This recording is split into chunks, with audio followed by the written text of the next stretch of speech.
Hello and welcome to the first video for the AICP certification exam outline.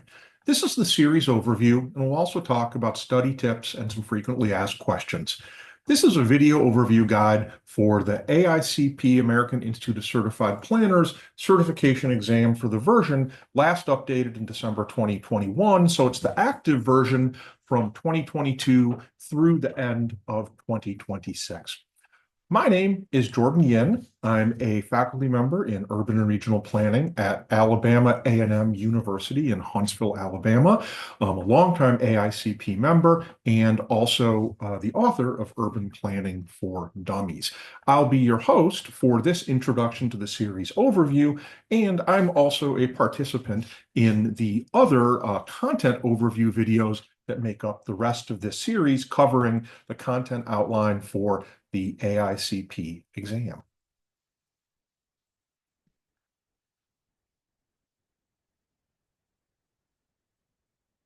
So in this video, we'll provide an overview of the series along with general information about the certification exam itself, study tips, answer common questions.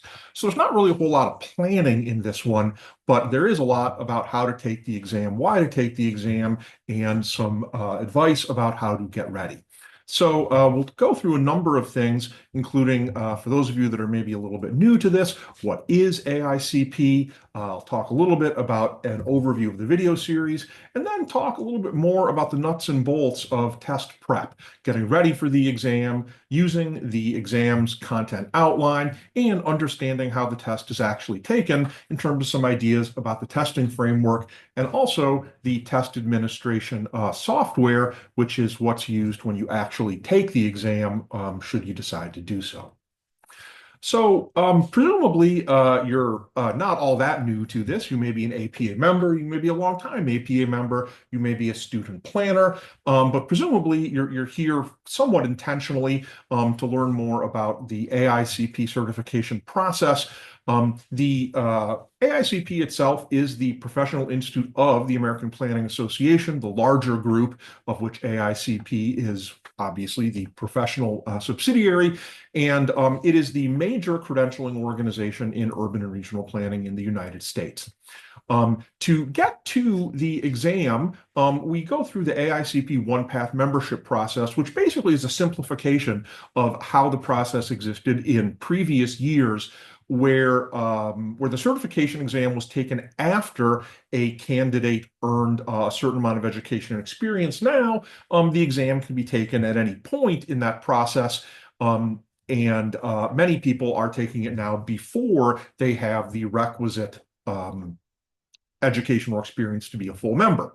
So the certification exam evaluates professional planning knowledge and skills across a wide range of topics. It's a computer-based exam. It's 150 scored questions with an additional 20 unscored experimental questions. So it's a total of 170 questions, and you don't know which ones are which. So you have to be on your game the whole time. It's offered twice a year and can be taken either at testing centers across the United States or remotely via proctoring through an online arrangement. You can get more information at the AICP website on planning.org. There's also some information specifically about certification, and there is a staff email address, aicp@planning.org, for more information. So in terms of what this video series consists of, it's a series of videos aligned with the 9 major topic areas described on the AICP examination content outline. In most cases, there's one video for each of the 9 major topic areas. However, there are a couple of things that are so large that they've been broken up into parts. There's actually, I think, a total of, including this video, 14 videos. Fundamentals of planning and areas of practice are broken up into 3 parts each. So the video review is intended to help you be able really to identify, organize, and prioritize to develop your own study plan and determine what resources or other activities would be useful to you to get ready for the exam. It's not intended as a complete preparation for the exam itself, and there are lots more useful tips, tricks, and resources available on the AICP website. If you look under the One Path to AICP banner, you'll find a lot of stuff there, including links to additional online resources. So The video series, it's not just me. In the other videos, there is advice and information from more than 20 really outstanding, incredibly helpful volunteer AICP planners and experts. Most of the presentations are in a clear and user-friendly format, focusing on key terms and concepts. This presentation has a lot more ink on the page than the much more streamlined presentations for the content of the major topic areas.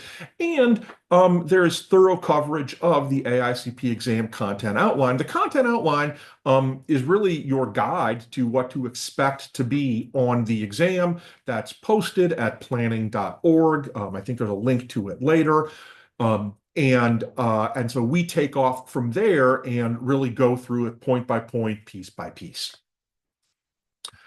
So getting ready for the AICP certification exam, let's talk about a couple of things. Some general information, the testing process, some ideas about the frame of mind to go into it with, thinking about a study plan timeline, how people typically prepare for this, and then a little bit about using your membership materials as a member of APA. In terms of general information, and there's probably more general information than these points here. So again, I'd refer you to the website for complete information, in particular the certification guide. But in terms of some major elements, the one-path process was adopted in 2022, which allows folks to take the exam before they've met the education or experience requirements, which means that people who are maybe in the first couple of years of their planning experience or are planning students can now take the exam much more easily. So if you're talking to someone who maybe took the exam or joined AICP 10, 15 years ago, their process would have been significantly different. So just keep that in mind. Applicants to AICP must be members of the American Planning Association. You can check out planning.org membership for more information. The exciting news for students is that for the last couple of years, membership has been free for students enrolled really in any program, not just accredited programs in urban planning, but students from other graduate and undergraduate programs, public administration, political science, whatever, at U.S. colleges and universities. You can go to planning.org, join students for details. So the exam is given twice a year in May and November. Registration for May opens in April. For November, it opens in October. Again, as mentioned before, it's given electronically. There are arrangements that can be made for special testing, accommodations, and also in terms of the cost of the examination, there are diversity scholarships that are offered each cycle, and information on that should be available each year or every 6 months, really, at the APA website, and I would especially look under the AICP menu for that. The current content outline version is been in use since January 2022. So exam preparation materials or advice you may get from colleagues or friends or associates that refers to the exam prior to this date might be inaccurate. A previous outline version was in use from 2016 to 2021.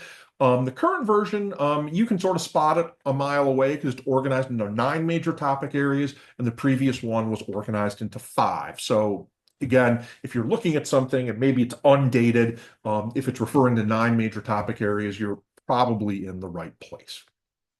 So there is a short publication called the AICP Certification Guide that has much more. It's the official boilerplate for all of this. So please do check that out as you proceed through the formal process of applying and registering for the exam. In terms of the exam format and scoring, the exam format, it's a multiple choice test.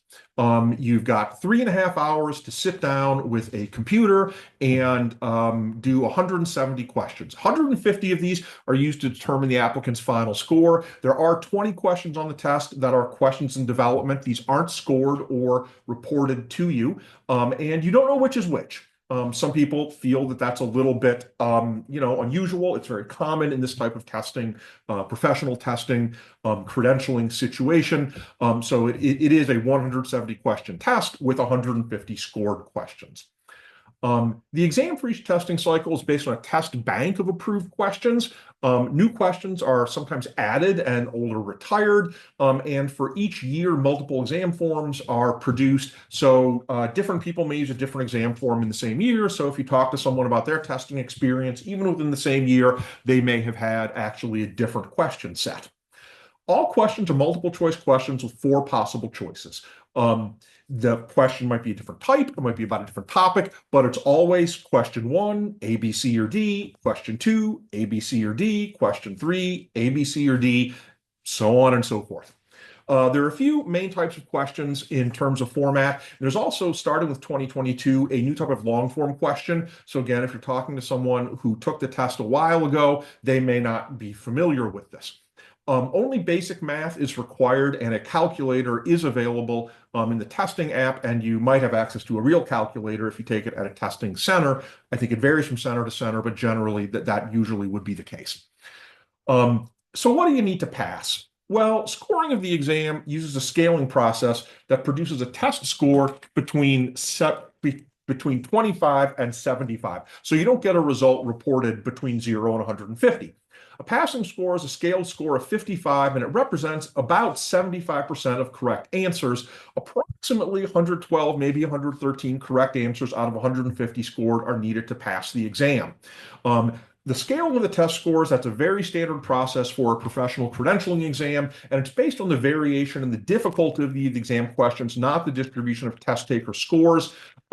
There's not a fixed pass rate. There's not a so-called curve to the test.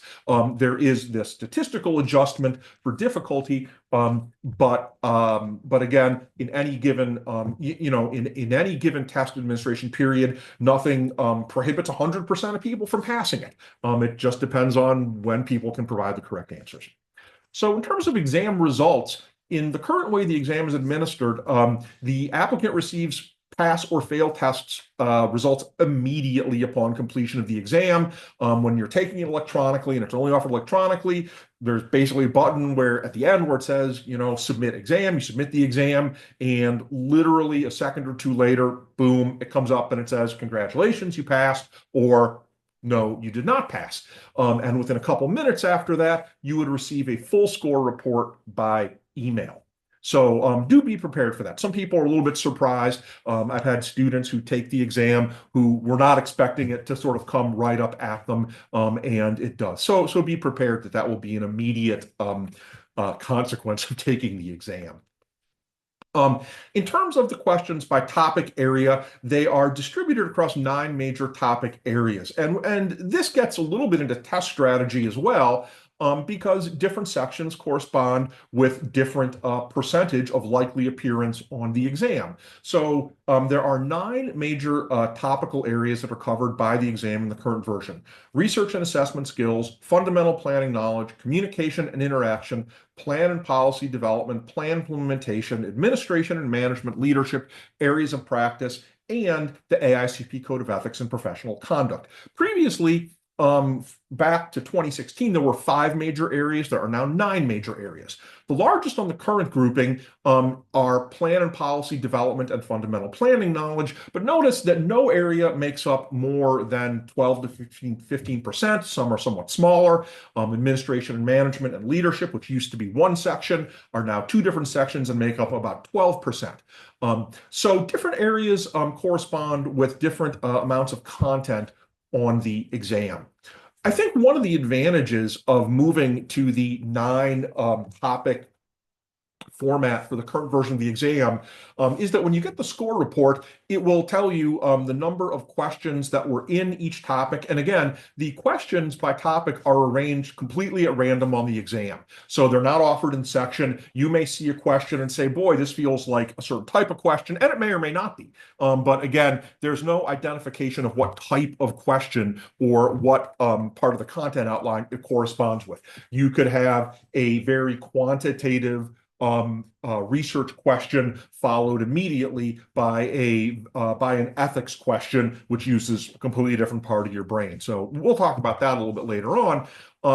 But in your score report, the upside of the nine division framework is that you get a fairly detailed score report, and you can tell where you did really well, and you can tell if you need to retake the exam, where you can maybe concentrate a little bit and focus on some areas where you didn't really get as many questions right as you might want to. Also, where you can focus your strengths. If it's going to be harder for you to study one area than another, you might, again, play to your strengths and really focus on where you think you can realize the most improvement quickly. A couple of mindset tips. Again, people are probably used to taking certain kinds of standardized tests, and they're not all the same. The AICP exam, it's a specific kind of test that really is about assessing a individual's understanding of planning, knowledge, skills, and application. The scope and content is really specific to the professional development goals that APA and AICP have, as well as their institutional preferences and precedents. For example, their emphasis on the Code of Ethics. In terms of references and resources, the content outline really is supposed to drive the types of questions that will appear on the exam. However, there's no standard set of references that the content outline is tied to. It's not like, well, if you read these 32 volumes of the Encyclopedia Britannica, that will cover all of the potential scope content that might appear on the exam. That's not really the case. The knowledge, skills, and application universe for the exam is really potentially, sort of unspecified, and in that sense, sort of unlimited. So one way to think about it, though, is the scope and content of the exam is drawn primarily from underlying job analysis that APA does in terms of understanding what planners need to know and do to be able to do their jobs. Resources and materials that have also been previously developed and or published by APA or AICP themselves. In that sense, some things that aren't directly produced by APA can be a little bit less relevant for the purposes of exam prep. But that's certainly not to say that lots of other, independently written books or websites or whatever it may be aren't useful. They certainly are. But again, sometimes things that are direct resources from APA can be a little bit closer to the target. And also, the test focuses on professional standards, where you really do have to identify the best available answer based on generally accepted standards of professional planning practice, some of which are actually formally stated within membership materials and resources, especially the Code of Ethics and Professional Conduct. And it really is also a national standard. And again, given the variation in planning practices between different communities, between different states, if you're very used to how something works, maybe in a specific state or a specific community, just understand that may be different than the more general sort of nationally accepted standard for how that's handled. So, you might need to take a broader view on certain of these things in terms of how you prepare. In terms of a study plan timeline, there's a recent survey by an APA chapter showing that folks spent about 80 hours across 8 weeks preparing, although there was a fair amount of variation in there. So here's some things to think about. The certification exam is offered twice a year in May and November. A lot of folks think about doing it, 6 months to a year ahead. That just sort of makes sense given the way the calendar works. About 8 to 12 weeks before the exam date is really the prime study period. It's enough time to really get ready, but not so long that you start to forget stuff. And the registration and testing period is generally maybe 30 to 60 days. So the exam period is open for 30 days, or at least whatever specific dates it is in November of each year and May of each year, which might be slightly less than 30 days, depending on what the calendar looks like. And then registration opens the month before that. So if you register early and take it late, you might be registered for the exam and then not taking it for 45 or 50 days. Whereas I suppose in theory, if you waited to the end of October to take it the first week in November, you might, be making plans with maybe only a week in between registering and taking the exam. But whatever you do, make sure to move into making sure all your practical needs are taken care of as you take the exam. If you need to travel, take days off work, arrange for childcare, whatever it might be. And if there's a real specific date that you need, make sure to register early in the registration period to make sure that the timing of it works for you.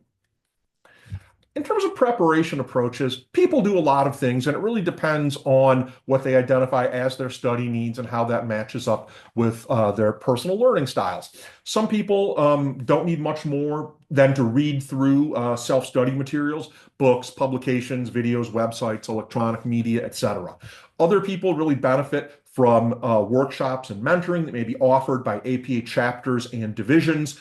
So there are events at conferences, sometimes very useful to people, and lots of planners, and especially student planners, form study groups, sometimes in person, sometimes virtual, and that's a great way to really, interact with others and sort of help assess your strengths and weaknesses, and also understand common issues that come up with other folks.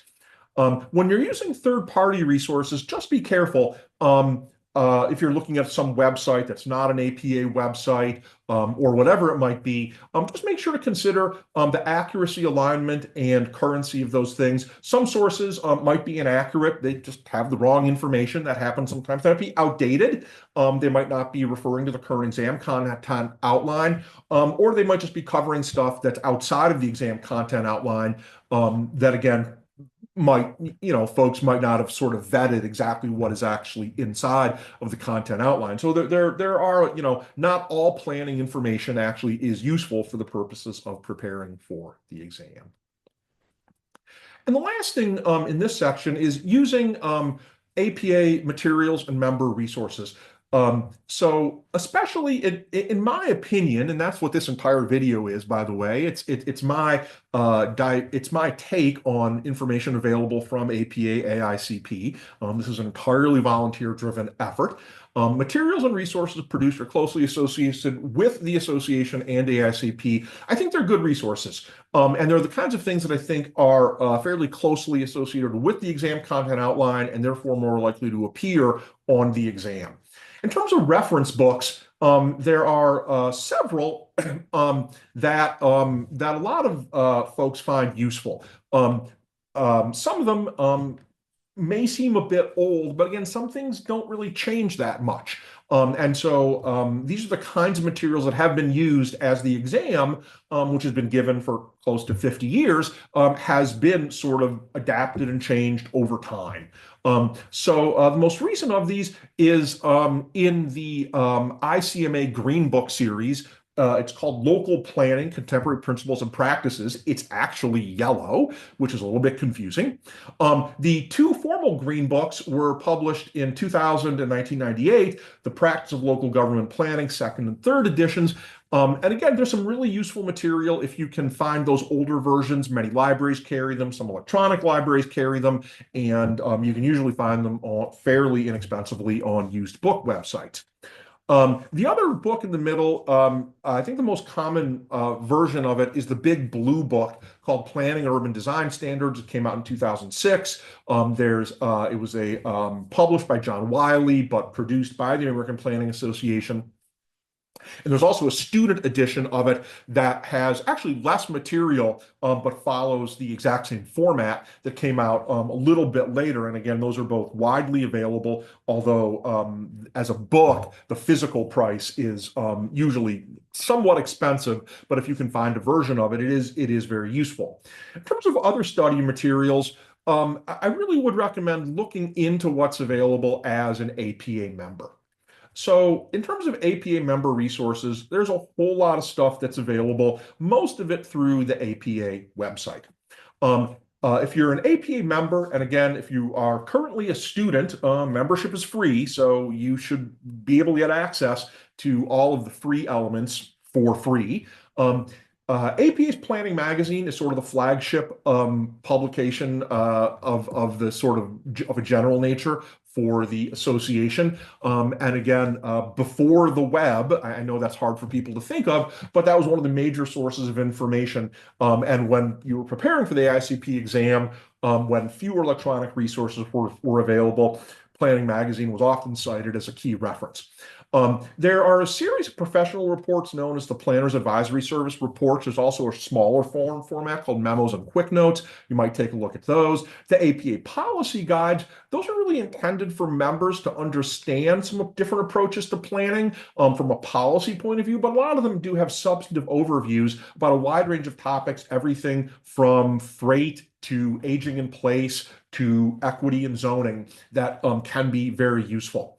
And again, there's a variety of other things here that are available. I would only note that some of them are behind paywalls, things like the Journal of the American Planning Association and the APA Passport videos, which aren't necessarily totally on target, but a lot of material from APA is in fact free to members. Only a couple of things are hidden behind paywalls.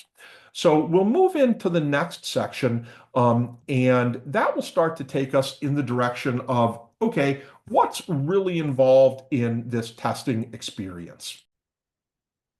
So moving on, Part D, using the AICP examination content outline. I'll talk a little bit about a big summary, the basic structure of the outline, and then talk a little bit about interpreting planning terms. In terms of the outline, it's available on the AICP website. The link is there if you need to slow down, pause the slide, or capture it on your phone or whatever it is. The slides also should be available as in PDF format somewhere on the APA website. And the content outline generally can be seen as representing a three-level outline that starts with 9 major topic areas and then subdivides down into a wide range of a couple of hundred specific key terms and concepts across the subtopics of the major topic areas. So one way to think about the content outline is that the first level of the outline is major topic areas. There's a total of 9 of these, as we saw on the score report and the outline summary. The second level is a subtopic within each major topic area. These are usually fairly broad areas, but sometimes they can be somewhat narrow. And there's a total of about 88 of these across the 9 areas in the content outline. I don't remember the smallest number. The largest is areas of practice, which has 19 subtopics. And I think there are some that only have maybe 7 or 8. So again, it varies. The third level of the outline, on the outline, there are words after the phrase e.g. on the content outline, and these can be thought of as key terms and concepts. And it's the most specific identification of elements within the content outline. And in most cases, these items represent specific terms that can be defined fairly specifically, although some are somewhat broader, particularly in the areas of planning law, planning history, and in ethics. Otherwise, a lot of them are fairly concretely described things. And on the outline itself, there are more than about 330 of these. However, also, there are some additional terms that are discussed across the various videos because there are some subtopics where no third level terms are identified, so it sort of leaves you hanging. And so we've added some additional key terms and concepts that don't appear in the official outline to provide a better sense of the possible scope of the exam content. So it is a lot of content. Again, maybe one way to think about it is if it weren't hard, it's hard. It just is hard, and that's why not everybody does it. This is maybe a little bit of overkill, but in terms of sort of where things are focused, again, one of the largest areas with subtopics is areas of practice, and it has a lot of key terms and concepts associated with it. One thing to take into mind is that the amount of content per section on the outline is different than the number of questions per section on the exam. So in that sense, even though there's 140 specific key terms and concepts associated with areas of practice, and that's almost a third of the, well, it's more than a third of the total.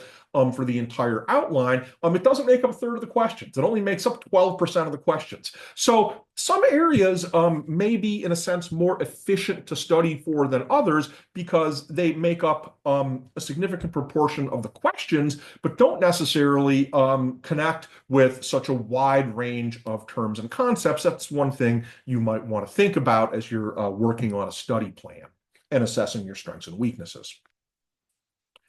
Another thing that sometimes folks run into is the content outline really is basically all you have to guess at what's going to be on the exam.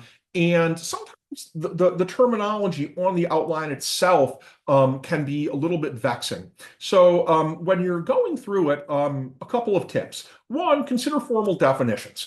Especially if it's something that might have a formal usage within the planning vernacular or even specifically by the American Planning Association, which does research and has a stated point of view on things like equity or sustainability. Focus on terms of planning usage. There are some terms that are very generic, like equity, that we can talk about health equity.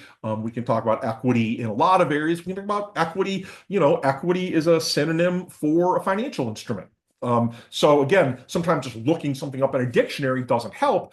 So you might want to be aware of the term special meaning or relationship to planning. And also, it can get a little bit tricky for people because there may be more than one meaning for a term, even within planning.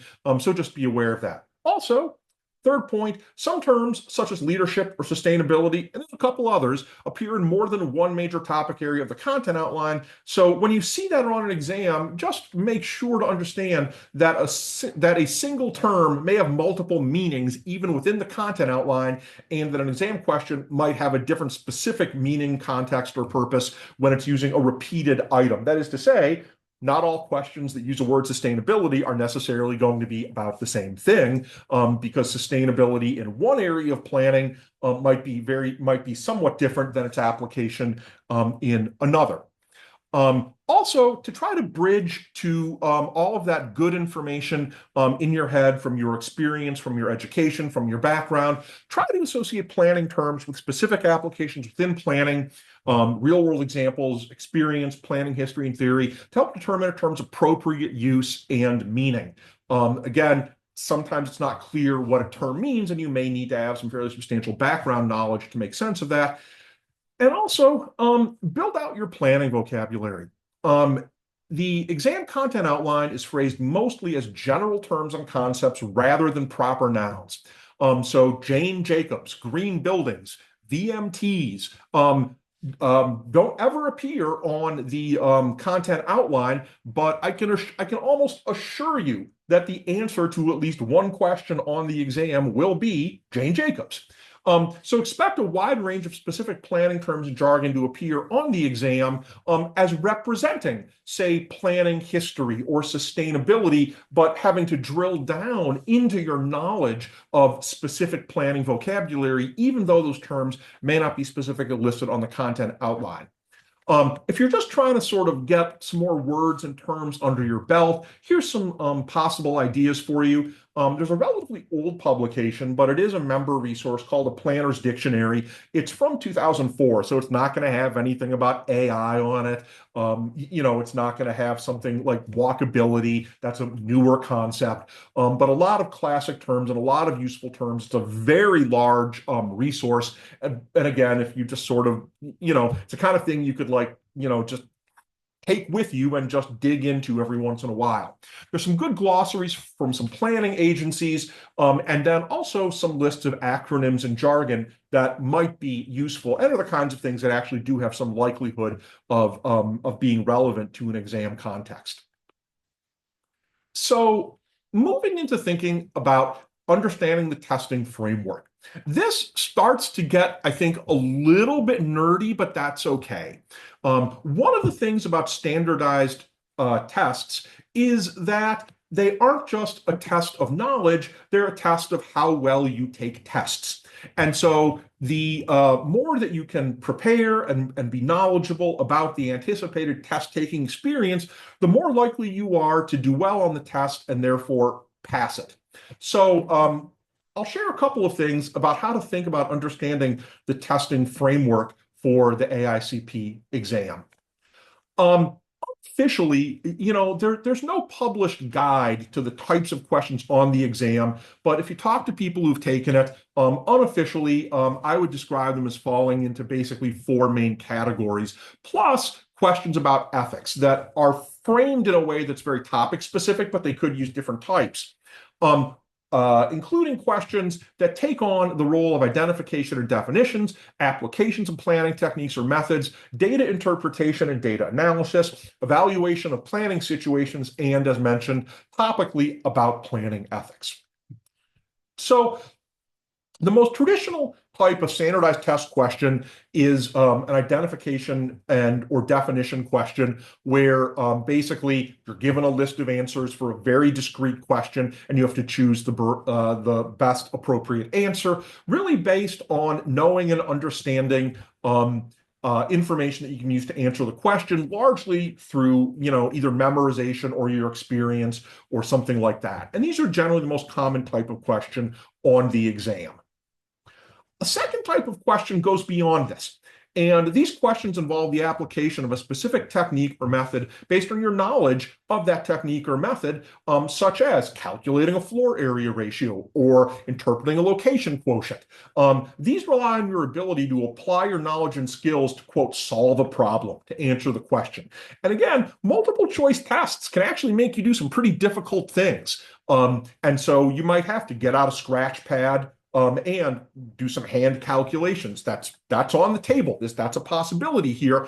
And these types of questions, they make up a relatively small number of the total exam questions. Again, there's no guideline for what this might be, but it's certainly not a majority by any stretch of the imagination in most testing experiences. Also, beyond memorization are questions that involve data analysis and interpretation, including drawing conclusions or inferences. These involve interpreting quantitative or qualitative information to draw a conclusion or inference. For example, a question might present some test statistic information and ask whether the results are significant, sort of a probabilistic type of question that you might remember from a stats class. So these rely on your ability to examine and analyze a problem using one or more sources of your skills and knowledge. So by one or more sources, meaning it might be a statistics question about data from the census. So you would actually have to understanding not just of basic statistics, but also of what kind of data is normally found in the census about, say, population, and be able to interpret those results accurately. So again, these are usually a fairly small number of exam questions. However, you need every point you can get. So if these are a weak spot for you, you might have to invest some energy in turning this into a strength, or at least not a liability. And a last sort of approach question type is evaluation of a planning situation. And these are relatively common and also have been sort of increasingly common on newer versions of the test, which generally speaking, I think there's an acknowledgement the test has, the certification exam has moved deliberately away from sort of memorization competencies to really more problem-solving competencies. So these sort of scenario type questions seem to be taking up a larger portion of the test bank. And they might ask you to determine a single multiple choice answer. What's the best choice? What's the worst choice, etc. Determining two or more acceptable choices relative to a question, even if both answers are in the same multiple choice option, which is a question format issue. Determining a ranked order for the available choices, or determining a process order. You're going to do a community plan. What do you start with? What do you end with? So there are a lot of different questions that can be asked within a multiple choice format, and these more applied scenario situational type questions are both common and make up and are likely to be, in a sense, increasingly common. A last sort of tip here is planning ethics. Questions about planning ethics require specific knowledge of the Code of Ethics and Professional Conduct, and or what's also known as the APA Ethical Principles in Planning. According to the content outline, 10% of the exam questions are about ethics and planning. You can usually spot them because they'll usually have somewhere in the question or the possible answers things like the terms ethics, AICP code, ethical principles, and then you know they're an ethics question. These questions are likely to focus on analysis or evaluation of a planning scenario, but memorization questions about ethics, such as the specific rules of the code of ethics, what are you allowed to do or not do that are subject to sanction as a member of AICP, these are also possible. And also, it's important to understand for the ethics questions, you are being tested on coming at it from the point of view of the AICP Code of Ethics and APA ethical principles. So don't substitute your own point of view. You sort of may even have to role play and say, how would an AICP planner who fully utilizes the Code of Ethics, how would that planner, which you are aspiring to be, how would that AICP ideal planner address that situation? So the planning ethics questions really do represent a type of question. 10% of them, 15 out of 150. You need to get a lot of these right, and you need to be very deliberate in how you go about answering them and preparing to answer them. The next two sections here are a little bit esoteric in a sense, but they're going to get us to a tip that I think is important to bear in mind as you prepare for the exam, both long-term and short-term. As I alluded to in the types of questions, most standardized tests are associated with memorization and recall. The AICP exam goes beyond this, and it uses several other forms of assessment that employ a broader range of knowledge, skills, and abilities. In higher education, this is sometimes referred to through the work of Bloom's taxonomy of educational objectives. And questions on the exam demonstrate a lot more complexity beyond memorization and might also be expected to be used forms of assessment, not just remembering and understanding, but applying, analyzing, and evaluating. Here's a fancy graph from the Vanderbilt University Center for Teaching. I think we're all familiar with multiple choice exams where you remember and understand. Where with remembering, you're basically recalling facts and basic concepts. When was the War of 1812? What continent is France on, etc. What is also possible in multiple choice tests, but often is not seen, are these higher levels where through a multiple choice exam, which maybe you've done in an essay exam or in an oral exam, but you haven't really seen this done in a multiple choice exam, but the AICP exam does do this. It gets into these levels of understanding, applying, analyzing, evaluating, where you have to solve, describe, organize, judge, etc. And that's, again, a little bit beyond what you might be used to seeing in a standardized test. Also, and sort of not parallel, but complementary to this, is the AICP exam uses different types of knowledge. And again, this also comes from work on educational testing. You might think about the exam as involving factual knowledge, knowledge of details, elements, terminology. What are different kinds of zoning? Who are some planning pioneers? Things like that. And it's most relevant to things like identification and definition. You might also need to know how things work, conceptual theories, models, principles, as well as procedural knowledge, how to do things in a certain order, process, things like that. And these are the things that help you better address questions that come at things from identification, definition, analysis, interpretation. The fourth term, again, is a little bit nerdy, metacognitive. Which in a sense doesn't refer to actual exam content, but to one's self-knowledge about the cognitive task and contextual knowledge about what they're doing, including your expectations for exam content, types of exam questions, and test-taking strategies. If you go into a test and you don't know what the test experience is going to be like, you're going to have elevated levels of anxiety. So the more that you sort of are able to say, all right, I have some confidence that I know what this experience is going to be like, the more that you can then pull into play your factual, conceptual, and procedural knowledge. So my big pro tip here is that the AICP exam as a testing experience is very challenging. Um, the variation in types of questions, assessment, and knowledge on the exam, which is different than other exams. There are exams which are narrower in terms of the scope of the content, that are narrower in terms of the assessment goals. The AICP exam, I think, is a very difficult and challenging experience. And I mean that in a good way.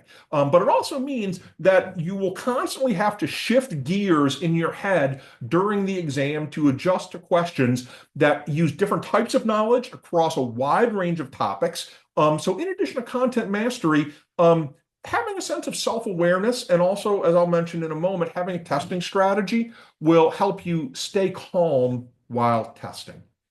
So one way to think of this is that different questions use different kinds of knowledge. You're most likely to use factual knowledge for questions that involve remembering and understanding. And as you get into higher level functions with more detailed knowledge, which there are fewer questions about, but again, you need to answer as many of them right as possible, then you're going to have to really draw on different elements of your brain to do that effectively. And your knowledge of the test format and test taking strategies is something that at least having, a sense of calm and a sense of purpose through this can help you throughout the exam.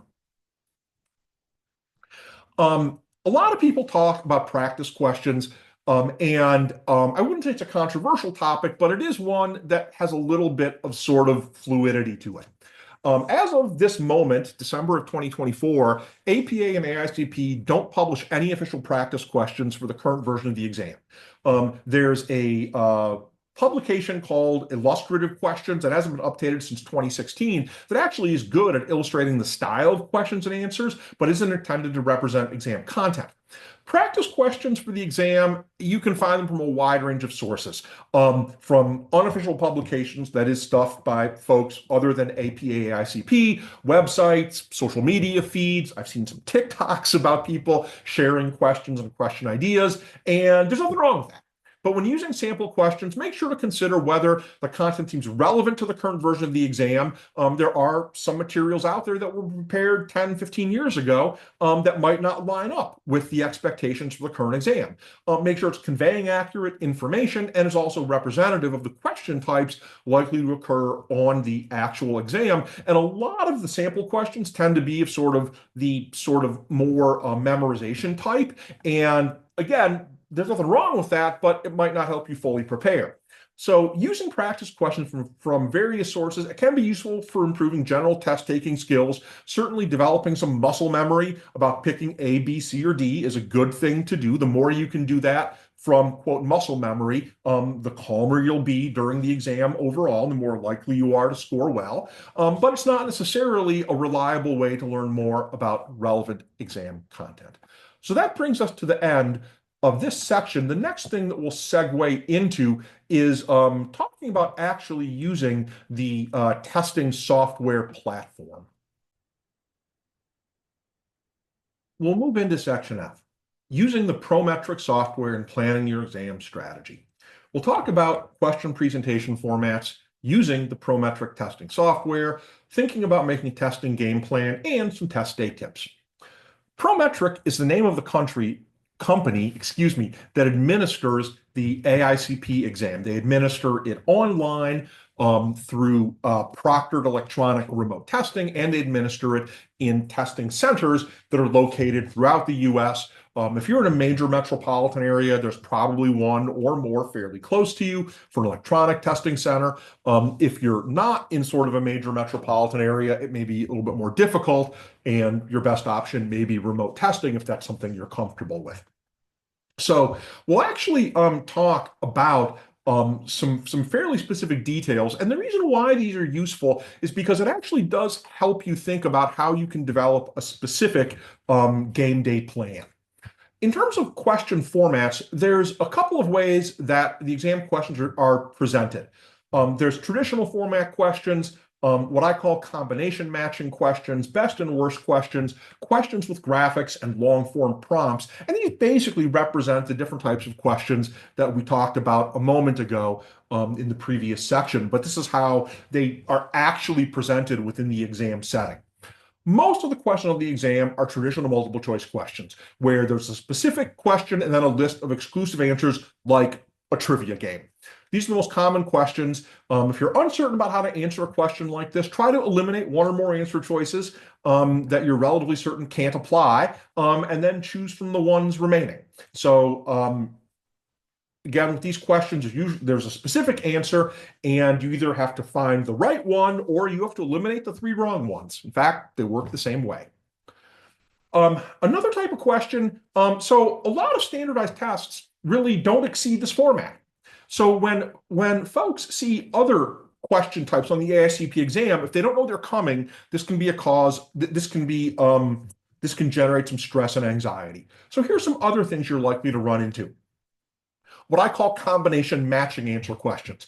For this type of question, you have a question with multiple possible answers and ask you to determine the answer that represents a correct combination of correct answers. If you run into these and you're not immediately certain, you can eliminate answers that seem incorrect, sometimes because of substance, but also for circumstantial reasons. But again, people are challenged by these questions because the range of possibilities is just increases. So these might require a closer read for you, and you might have to really think about eliminating answers as well as just being able to flat out pick the correct one, but it does require a lot more sort of line by line thinking. Another type of question is a best or worst question. Some questions will ask you to select the most extreme answer, best, least, most, etc., for a question from a list of possible answers. And these can be tricky because the multiple answers that are available, some of them are also theoretically correct, but only one is the best or most extreme, worst, least, whatever answer. So in some questions, you might be able to eliminate an answer simply because it doesn't belong. Again, my example is that an apple isn't a type of vegetable. Okay, well, that gets rid of 1 out of 4. But in other cases, you might say, boy, these are all plausible, and they might be correct, but which one is the most correct? So that can be challenging if you don't know that they're coming, and again, might require you to compare, rank, or scale to other answers, and you really might have to think through, because again, in the example below, 3 out of the 4 are all plausible answers, but one is only the least useful. So again, that requires sort of a kind of thinking that you might not otherwise assume would come up on a multiple choice standardized test. There are some questions with graphics that are on the examination, and this might include a table, chart, map, drawing, whatever. And in these cases, you really want to look at the graphic, maybe even before you even read the possible answers, so that you're not sort of influenced by maybe a red herring answer. If it's not clear where the answer is going, you can try to cross-check the graph with available answers on the test form. For example, one of the lines on this graph lines up specifically with certain answers, and the other line doesn't. So actually, some of this graphic doesn't convey useful information. I wouldn't say it's a trick question, but it does mean that you need to sort of read everything very carefully and slow down, and do expect that some questions will take you longer than others. So if there's certain ones that are easier for you that you can whip through, great, take it where you can get it, because some are going to be speed bumps and they're going to slow you down a little bit. Starting in 2022, there's also a new question format that is a longer prompt with an extended planning scenario that asks the test taker to answer multiple questions related to that single prompt. In terms of the test-taking software, it may be necessary to open a widget on the computer screen to find the full prompt and any other supporting materials. Look for a little doohickey or icon near the question screen, but the corresponding questions themselves with that longer prompt could be of any of the other previously described formats, a traditional memorization type question or a traditional descriptive question, a best or worst, or something like that. I wouldn't expect too many of these, but they, again, that's something that's going to slow you down a little bit because you're going to have to read something that might be the equivalent of a page in length or maybe more, and again might be a little bit less adept to sort of a boom boom boom type of test taking strategy. So the upside of the electronic testing environment is that you've got some tools that maybe you wouldn't have in another type of environment. And I think these are particularly useful, especially if you sort of have a game plan going in. The AICP certification exam is administered electronically, either in person or online by Prometric.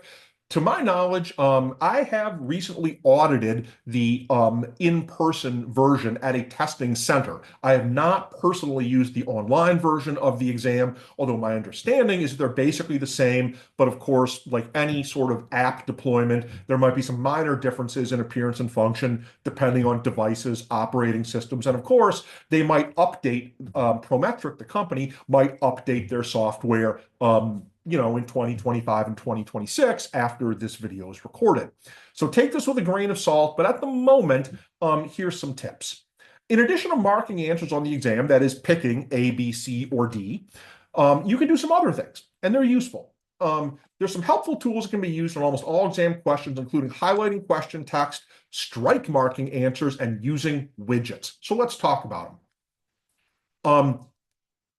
The most basic function is to mark an answer, pick A, B, C, or D.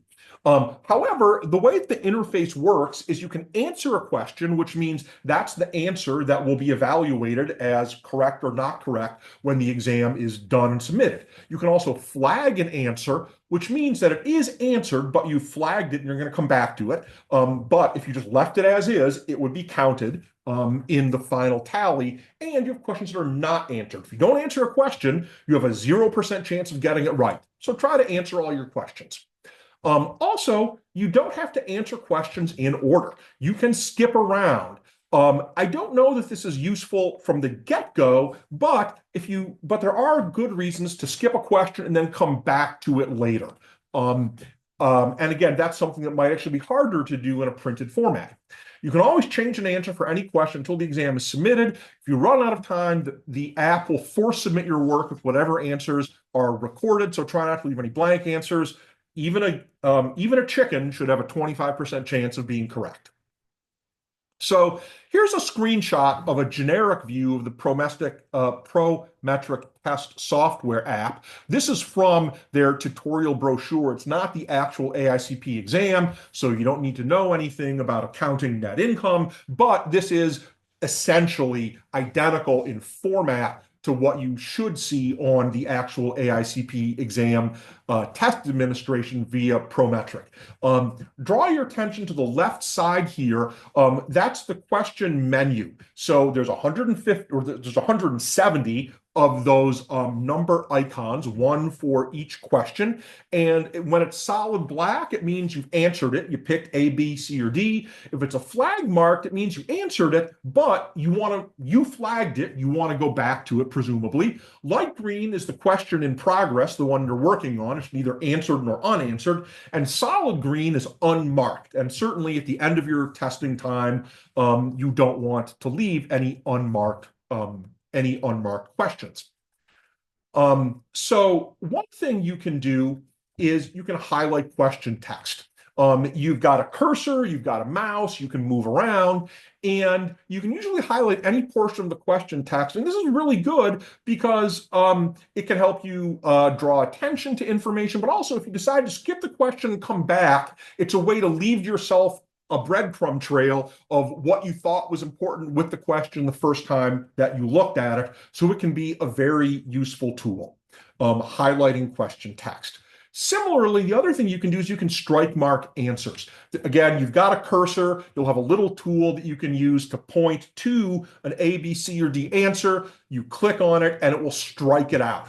That doesn't do anything to the test function. It's a note to yourself that maybe you think that this isn't a good one. It's a good tool for eliminating improbable answers from your choices for questions, especially when you haven't made your final choice, but you're going to move on. Hey, I know it's not A, I think it's B, C, or D, but you know what? I want to think about it. I want to move ahead and I'll come back. So again, you're leaving yourself a breadcrumb trail, and that can be really, really useful.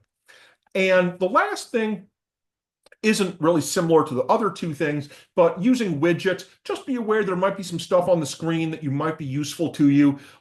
In some cases, I think at all times you can get to a calculator, even though you won't need one for very many questions, if at all, depending on your testing experience.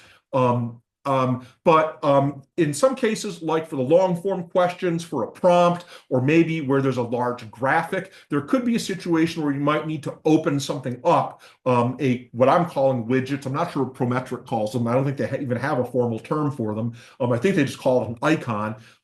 But it's got a function. So if you're reading the question and it seems to refer to something that you're not already seeing on the screen, or if it refers to something that you might need a calculator for, look for a widget icon somewhere on the screen that might allow you to do that. So knowing that you can do these things using the Prometric software platform means that you can walk into this with a couple of ways of maybe approaching a testing game plan. So here's my tips for how to make a testing game plan for that 3.5-hour, 170 question experience that you're going to have. Whether you use this approach or any other approach, my point of view is that a game plan, any game plan, will help you remain calm and focused for the duration of the exam period. I think it's a very plannery type thing to say, which is it's probably better to go in with a plan and change it than on the fly than to go in with no plan at all. Here's what I suggest as a potential approach making use of the Prometric testing tools. Stage 1, answer and triage. Stage 2, review flag questions. Stage 3, review. Stage 4, review again. And then finish out the exam and debrief. A lot of people don't think all the way through this. So here's my suggestion. Depending on your testing situation, you probably would be able to take a lavatory break, but the clock keeps ticking. Once you start the exam, it doesn't stop. So again, be aware of the time. The time will show on the testing software, and be aware of that. There is a process to request additional breaks or time, and that can be done through the staff at planning.org, and that's also covered in the certification guide. So here's a thought about how to go through this. Stage 1, answer and triage. Answer the questions in order and only enter a final answer when you think that you're right. If you don't think you're right, mark things and skip and move on. Try not to spend more than 1 minute on a question unless it involves something like long reading or extensive calculations. You've got 3.5 hours and you've got 170 questions. On average, you've got about, I think, 1 minute and 14 seconds per question. So again, some of them you're going to do in 5 seconds or less. Others, you're going to need some time. So if your answer isn't final, either enter a provisional answer and flag it, or leave it unanswered. If you skip a question, you can use Prometric tools to outline question text or strike out possible wrong answers to help you leave that breadcrumb trail of key points when you return to the question. Use your note paper. You're allowed note paper, I think, in both testing circumstances. They may give you like a writing tablet if you go in person. About specific questions for future references when you return to script questions as well. At the end of stage 1, your goal is to provide an answer for questions where you're reasonably certain that your answer is correct, and maybe that's 60, 70, 80%. That means you've got to go back and deal with the rest. My suggestion would be to first review your flag questions. These are questions where you gave a provisional answer, but you have to confirm a final answer. Reread the question and all the answers. Maybe highlight some key things that focus your attention on the meaning and intent of the question. Review how other answers compare to your provisional answer. Say, yeah, I feel good about this, or no. Strike out answers that you can reasonably or logically assume aren't right. Try not to spend more than another minute here, and if you're still unsure, skip it and move on to something else. This leaves you with unanswered questions. These are questions that you didn't enter a provisional answer for the first time around when you triaged all 170 questions. reread the question and the answers, highlight and think in your head about all the relevant terms in the question or scribble on notepaper, but find a way to work through what you think is the priority of the question. Strike out answers that don't seem factually or logically plausible. Consider the type and structure of the question. Is it an ID question? Is it a steps question? Is it a process question? That might help you think about where the answer could be. And try not to spend more than another minute, assuming that you have that kind of time left. If you're still unsure, skip and leave it flag. So this means what you're left with are unanswered questions that either you initially flagged or didn't initially flag. And right now, you're at the stage of the game where you're trying to make the best possible guess. Go back through, reread the questions and answers, reevaluate your highlights and strikeouts that you've already made if you made any. Eliminate answers that you have a gut feeling are incorrect so that you're only guessing from the answers that may be correct. Look for logical, definitional, or circumstantial evidence that would eliminate an answer. Again, if you correctly eliminate 3 answers, that gives you the same result as choosing the right answer. And I have talked to students who've taken the exam who've said, I didn't know the right answer, but I'm pretty sure I knew that 3 of them were wrong. Take it when you can get it. Be aware of how much time you have remaining. If you have to work quickly, enter the best possible guess as quickly as possible, and you can still flag the question and come back if you have any time remaining. And at the end of the day, choose what you think is the best circumstantial answer for the remaining choices. Even random guesses will be correct 25% of the time, so don't give up. Try to enter answers for all 170 questions. You'd think you're done, and you sort of are. When you get to the end, you'll submit the exam and you'll find out right away if you passed or failed. And this gets us to step 5. Consider planning for time to debrief into your overall testing plan in the event that you don't pass. If you don't, take this as a learning experience. Find a good place to work and get a snack to recharge your brain. And again, the sooner you do this after taking the exam, the more useful it probably will be to you. Although again, give yourself a little bit of breathing room. When I audited the exam, the testing center where I am is actually located roughly across the street from a Panera Bread. I took the exam and then I went and carb loaded and got coffee and sat down and debriefed myself. It was a convenient location. I knew I wanted to do it, and I thought it was a very useful exercise. And it helps build on the experience that you had so that you can improve for the next time around. Review your exam results section by section from the score report that you'll receive by email within a couple of minutes after completing the exam. So you have a lot of information that you didn't have before that you can now use to help you debrief, and start with areas where maybe you didn't do so well or where you have a lot of immediate recall. Write down as many notes as possible about questions, topics, anything else you can remember about the exam that help you improve for the future. I say write down. I've had students say, well, I took a video of myself, or I made myself an audio note, or whatever it is, but document, however that might be, as many notes as possible about your testing experience so that you can build on them in the future. A methodical way to do this is to take the content outline with you, print out a copy, and just go through it and make notes. That's what I did. I wouldn't necessarily say that it's useful to everybody, but it certainly is a very structured way to do it. Or maybe if you made a checklist as part of your study experience or your own study guide or whatever it is. But again, if you have sort of a prompt of, did I do this? Did I do that? Did I see this? Did I see that? That'll help you, because you might be in a little bit of sort of, again, a little bit of a tired state if you're doing this, at some point afterwards. So the other thing to think about is some test day tips, just your overall personal level of comfort and preparedness. And again, because of the rise of high stakes testing, especially in the K through 12 arena, in middle school and high school, there's a lot of research out now about the various non-knowledge factors that go into test scores. And so we know that when people get more sleep, or the right amount of sleep, they do better on tests. We know that when people are nutritionally satisfied, especially at the K through 12 level, they do better on standardized tests. So again, your goal is to pass the test. So any advantage you can give yourself to score those points, take it. And I will say, that test taking strategies and test day prep, those are also things that in the end run are likely to buy you some points. They're also things that aren't studying about planning.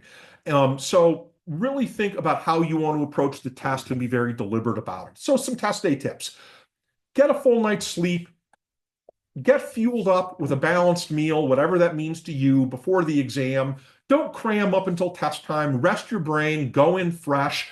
Be ready to sort through all the folders in your head and not feel fatigued. Clear your schedule. Don't try to do this in between other things. Don't schedule it on the same day as a wedding or, the Super Bowl or whatever it might be. Make yourself comfortable. If you're going to a testing center, wear comfortable clothing. If you're testing remotely, make sure your test environment is free of disruptions and is a comfortable place for you. Again, you want to put your energy into answering questions, not into anything else. And if you have a situation where you believe you would be entitled to and benefit from special testing arrangements as they're defined in the certification guide, be sure to make those arrangements as far ahead of time as possible. And again, those can help improve your testing performance and guarantee equity in the administration of the testing process. So that gets us sort of to the end here. Thanks for sticking with us. And some next steps. The next thing I'd say is move on and watch and use the review videos on YouTube. Again, there are 13 additional videos. Most of them are about an hour long, going thoroughly through the exam content outline with wonderful, fantastic AICP member volunteers and experts. And the videos are more or less organized the same way as the content outline. So it's somewhat modular. If you've spotted something on the outline that you think is a particular weakness for you or particular interest for you, with some skipping around in the video, you can probably get right to that. And there is a table of contents, roughly speaking, at the beginning of each video. I don't think they're going to be bookmarked in YouTube. That's maybe a possibility, but I don't think that's going to happen. But again, they are organized pretty deliberately, and you should be able to skip around if there are particular modules or elements that you want to get to. And hopefully, by using these review videos, you can identify, organize, and prioritize what you need to do to make a preparation and study plan that will help you get ready for the exam. And then you can go out and register, schedule, and take the AICP exam one of these Mays or Novembers in 2025 or 2026. So make sure to check out the planning.org certification website for updated information and announcements, especially if you're viewing this in later 2025 or 2026. And you can email the APA staff about AICP issues at aicp@planning.org if you have further questions about becoming an AICP certified planner member. So thank you so much. If you've benefited from this video, give us a like on YouTube, and please do feel free to tune in for the other sessions. And thank you so much. Bye now.